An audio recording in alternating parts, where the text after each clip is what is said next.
BBMP ಕಚೇರಿಗೆ ಜಾರಿ ನಿರ್ದೇಶನಾಲಯದಿಂದ big shock ಎದುರಾಗಿದೆ. ದಾಳಿ ನಡೀತಾ ಇದೆ. ಬಿಬಿಎಂಪಿ ಕೇಂದ್ರ ಕಚೇರಿಯಲ್ಲಿ ಇಡಿ ಅಧಿಕಾರಿಗಳಿಂದ ದಾಳಿ ಪರಿಶೀಲನೆ ಮುಂದುವರೆದಿದೆ.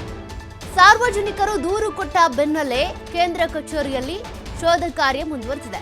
ಇಡಿ ಅಧಿಕಾರಿಗಳು ಬೆಳಗ್ಗೆಯಿಂದ ಕೂಡ ಈ ಒಂದು ತೀವ್ರ ಶೋಧ ಕಾರ್ಯಾಚರಣೆಯನ್ನ ನಡೆಸ್ತಾ ಇದ್ದಾರೆ.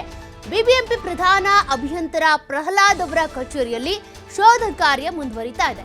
ಸಾರ್ವಜನಿಕರಿಂದ ದೂರು ಬಂದಿತ್ತು, ಹೀಗಾಗಿ ಅದರ ಆಧಾರದ ಮೇಲೆ ಇಡಿ ಅಧಿಕಾರಿಗಳು ಬಿಬಿಎಂಪಿ ಕಚೇರಿಯ ಮೇಲೆ ದಾಳಿ ನಡೆಸ್ತಾ ಇದ್ದಾರೆ.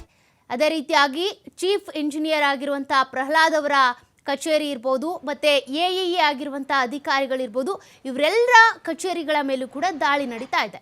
ಬೆಳಗ್ಗೆ 11 ಗಂಟೆ ವೇಳೆಗೆ ದಾಳಿ ನಡೆಸಿರೋದು ಇಡಿ ಅಧಿಕಾರಿಗಳು. 7 ಮಂದಿ ಇಡಿ ಅಧಿಕಾರಿಗಳ ತಂಡದಿಂದ ಫುಲ್ ಡ್ರಿಲ್ ನಡೀತಾ ಇದೆ. ಸಾರ್ವಜನಿಕರು ದೂರನ್ನ ಕೊಟ್ಟಿದ್ರು. ಆ ದೂರಿನ ಬೆನ್ನಲ್ಲೇ ಈ ರೀತಿಯಾಗಿ ಇಡಿ ಅಧಿಕಾರಿಗಳು ಬೆಳಗ್ಗೆ 11 ಗಂಟೆಯಿಂದ ಈ ರೀತಿಯಾಗಿ ದಾಳಿ ಮಾಡಿ ಒಂದಷ್ಟು ದಾಖಲೆಗಳನ್ನು ಪರಿಶೀಲನೆ ಮಾಡ್ತಾ ಇದ್ದಾರೆ.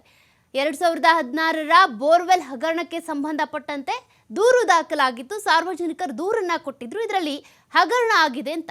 ಹಾಗಾಗಿ ಈ ದೂರಿನ ಬೆನ್ನಲ್ಲೇ ಇಡಿ ಅಧಿಕಾರಿಗಳು ಈಗ ಎಇ ಹಾಗೂ ಎಇ ಇವರ ಕಚೇರಿಗಳ ಮೇಲೆ ದಾಳಿ ನಡೆಸ್ತಾ ಇದ್ದಾರೆ. ಇದಕ್ಕೆ ಸಂಬಂಧಪಟ್ಟಂತೆ ದಾಖಲೆಗಳು ಬೇಕು ಅಂತ. ಎಷ್ಟು ಬೋರ್ವೆಲ್ಗಳನ್ನು ಕೊರೆಸಿದ್ದು, ಎಲ್ಲೆಲ್ಲಿ ಕೊರೆಸಿದ್ದು, ಎಷ್ಟು ಖರ್ಚಾಗಿತ್ತು, ಅದೆಲ್ಲದಕ್ಕೂ ಸಂಬಂಧಪಟ್ಟಂತೆ ದಾಖಲೆಗಳನ್ನು ಕೇಳ್ತಾ ಇದ್ದಾರೆ. ಫುಲ್ ಡ್ರಿಲ್ ಮಾಡ್ತಾ ಇದ್ದಾರೆ ಇಡಿ ಅಧಿಕಾರಿಗಳು. ಹಾಗಾದರೆ ಈ ಸಂದರ್ಭದಲ್ಲಿ ಏನೆಲ್ಲ ಹೊರಗೆ ಬರುತ್ತೆ, ಏನು ಹಗರಣ ಆಗಿತ್ತು, ಎಷ್ಟು ಹಗರಣ ಆಗಿತ್ತು, ಯಾರ್ಯಾರು ಇದರಲ್ಲಿ ಇನ್ವಾಲ್ವ್ ಆಗಿದ್ರು, ಅದೆಲ್ಲವೂ ಕೂಡ ಬೆಳಕಿಗೆ ಬರಬೇಕಾಗಿದೆ. 2016 ಬೋರ್ವೆಲ್ ಅಂತ ಅಂದರೆ ಇದು ಗಂಗಾ ಯೋಜನೆ ಏನಿದೆ, ಇದಕ್ಕೆ ಸಂಬಂಧಪಟ್ಟಂತೆ ಆಗಿದ್ದಂಥ ಹಗರಣ.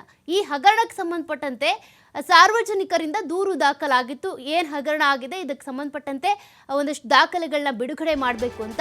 ಹೀಗಾಗಿ ಈಗ ದಾಳಿ ನಡೀತಾ ಇರೋದು.